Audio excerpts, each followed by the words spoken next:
যে সমস্ত পেশাজীবীরা আন্দোলনের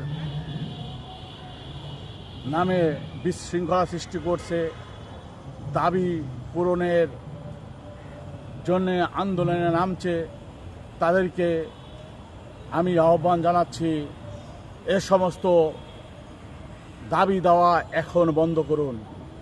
ইন্টারিম গভর্নমেন্ট একটি সুষ্ঠু সুন্দর নির্বাচনের মধ্য দিয়ে একটি নির্বাচিত সরকারকে ক্ষমতা হস্তান্তর করার পরে, দায়িত্ব হস্তান্তর করার পরে আপনাদের দাবি দাওয়াগুলো পেশ করবেন, তারা নিয়ম মাফিক সেই দাবিগুলো পূরণ করবে।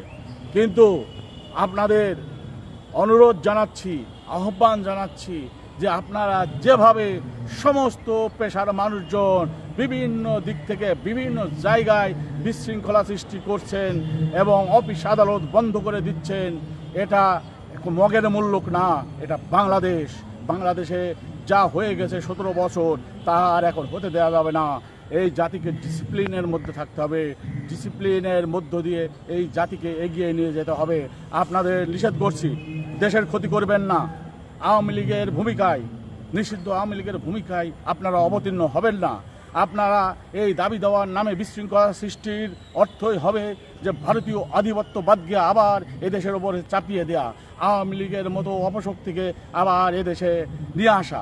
আপনাদের তাই বলছি, যদি আপনারা দাবি দেওয়া বন্ধ না করেন তাহলে আপনারা দেশের যে কোনো খারাপ পরিস্থিতির জন্য আপনারা দায়ী হবেন এবং তার জবাবদিহি জনগণের কাছে করতে হবে। তাই নির্বাচিত সরকার পর্যন্ত আপনারা অপেক্ষা করুন। এই ইন্টারিম গভর্নমেন্ট নির্বাচিত সরকারের হাতে দায়িত্ব অর্পণের পরে আপনাদের দাবিগুলো আপনারা করেন। কথা কি মনে আছে? কান শুনে শুনে রাখেন, কান খুলে শুনে রাখেন।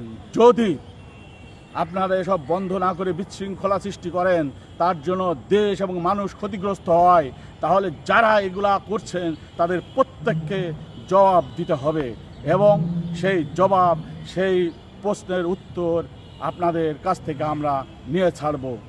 তাই অনুরোধ করছি যে প্রথম থেকে শেষ সবার আগে দেশ।